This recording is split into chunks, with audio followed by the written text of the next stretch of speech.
सिद्धिप्रदायकाय गुरु ब्रह्मा गुरु विष्णु गुरुदेव महेश्वर गुरु साक्षाತ್ ಪರಬ್ರಹ್ಮ ತಸ್ಮೈ ಶ್ರೀ ಗುರುವೇ ನಮಃ. ನಾನು ನಿಮ್ಮ ಪಂಡಿತ್ ಲೋಕನಾಥ್ ಭಟ್ ಮಾಡುತ್ತಿರುವಂತಹ ನಮಸ್ಕಾರಗಳು. ಏಪ್ರಿಲ್ 17ನೇ ತಾರೀಕು ಕೃಷ್ಣ ಪಕ್ಷದ ಅಮಾವಾಸ್ಯೆ ಇದೆ.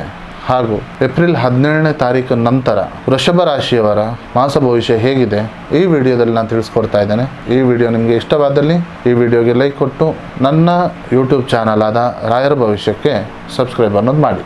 ಇನ್ನು ನಿಮ್ಮ ವೃತ್ತಿಯ ಜೀವನದಲ್ಲಿ ನೋಡೋ ಹಾಗಿದ್ರೆ ನಿಮ್ಮ ಆಫೀಸ್ ಒಂದು ರಾಜಕೀಯದಿಂದ ದೂರವಿರಿ. ಯಾರೋ ನಿಮ್ಮ ಮೇಲೆ ಒಂದು ಕೆಟ್ಟ ಕಣ್ಣನ್ನು ಇಟ್ಟಿದ್ದಾರೆ. ನಿಮ್ಮ ಒಂದು ಕೆಲಸದ ಒಂದು ಸಾಮರ್ಥ್ಯವನ್ನು ಕಲಿಯೋದಕ್ಕೆ ಪ್ರಯತ್ನವನ್ನು ಪಡ್ತಾ ಇದ್ದಾರೆ. ಹೊಸ ಕೆಲಸದ ಜವಾಬ್ದಾರಿಗಳು ಬಂದರೆ ಅದನ್ನು ಬೇಡ ಅಂತ ಹೇಳಿಕ್ಕೆ ಹೋಗಬೇಡಿ.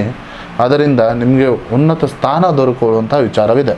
ಇನ್ನು ನಿಮ್ಮ ವ್ಯವಹಾರದ ಬಗ್ಗೆ ನೋಡೋ ಹಾಗಿದ್ರೆ ಸ್ವಲ್ಪ ಇನ್ವೆಸ್ಟ್ಮೆಂಟ್ ಮಾಡುವಂಥ ಸಂದರ್ಭದಲ್ಲಿ ಮನೆಯವರ ಮಾತನ್ನು ಕೇಳಿ.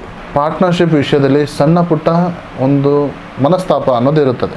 ಆದರೆ ಕೂತು ಮಾತಾಡಿದರೆ ಎಲ್ಲ ಸೇಫಾಗಿ ಇರುತ್ತದೆ. ಆಹಾರ ಪದಾರ್ಥದ ಬಿಸ್ನೆಸ್ ಮಾಡುವಂಥ ವ್ಯಕ್ತಿಗಳು ಅಥವಾ ಬಟ್ಟೆಯ ವ್ಯಾಪಾರ ಮಾಡುವಂಥ ವ್ಯಕ್ತಿಗಳಿಗೆ ಉತ್ತಮವಾದ ಲಾಭ ವಿಷಯಗಳು ದೊರಕುವಂಥ ವಿಚಾರವಿದೆ.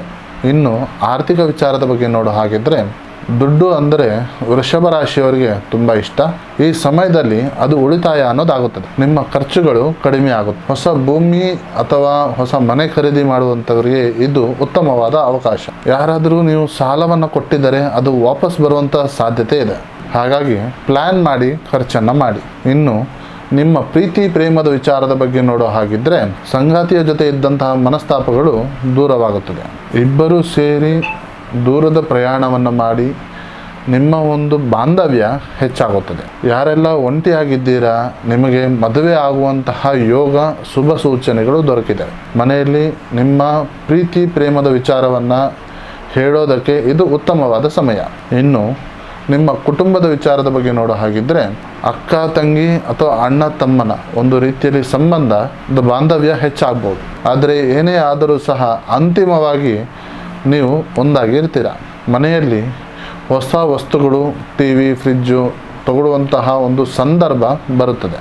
ಇನ್ನು ನಿಮ್ಮ ಆರೋಗ್ಯದ ವಿಚಾರದಲ್ಲಿ ನೋಡೋ ಹಾಗಿದ್ರೆ ವೃಷಭ ರಾಶಿಯವರು ತಿಂಡಿ ಪ್ರಿಯರು. ಹಾಗಾಗಿ ಹೊರಗಿನ ಆಹಾರವನ್ನು ಸೇವನೆ ಮಾಡುವುದನ್ನು ಕಮ್ಮಿ ಮಾಡಿ.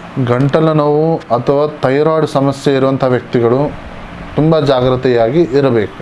ಇನ್ನು ವೃಷಭ ರಾಶಿಯವರ ಪರಿಹಾರದ ಮಾರ್ಗವನ್ನು ನೋಡೋ ಹಾಗಿದ್ದರೆ ಪ್ರತಿ ಶುಕ್ರವಾರ ಮಹಾಲಕ್ಷ್ಮೀ ದೇವಿಗೆ ಮಲ್ಲಿಗೆ ಹೂವನ್ನು ಅರ್ಪಿಸಿ. ಪ್ರತಿ ಶುಕ್ರವಾರ ಅಥವಾ ಶನಿವಾರ ಹಸುವಿಗೆ ಬಾಳೆಹಣ್ಣನ್ನು ತಿನ್ನಿಸಿ. ಸೊ ಇದಾಗಿತ್ತು ಒಟ್ಟಾರೆಯಾಗಿ ಏಪ್ರಿಲ್ ತಿಂಗಳ ಕೃಷ್ಣ ಪಕ್ಷದ ವೃಷಭ ರಾಶಿಯ ಒಂದು ಭವಿಷ್ಯ. ಈ ವಿಡಿಯೋ ನಿಮಗೆ ಇಷ್ಟವಾದಲ್ಲಿ ಈ ವಿಡಿಯೋಗೆ ಲೈಕ್ ಕೊಟ್ಟು ನನ್ನ ಚಾನಲ್ ಆದ ರಾಯರ ಭವಿಷ್ಯಕ್ಕೆ ಸಬ್ಸ್ಕ್ರೈಬ್ ಅನ್ನೋದು ಮಾಡಿ. ಹಾಗೂ ನಿಮಗೆ ಏನಾದರೂ ಸಮಸ್ಯೆ ಇದ್ದಲ್ಲಿ ನೇರವಾಗಿ ಬಂದು ಭೇಟಿಯಾಗಿ ಅಥವಾ ಈ ಕೆಳಕಂಡ ನಂಬರಿಗೆ ಕರೆ ಮಾಡಿ. ಧನ್ಯವಾದಗಳು.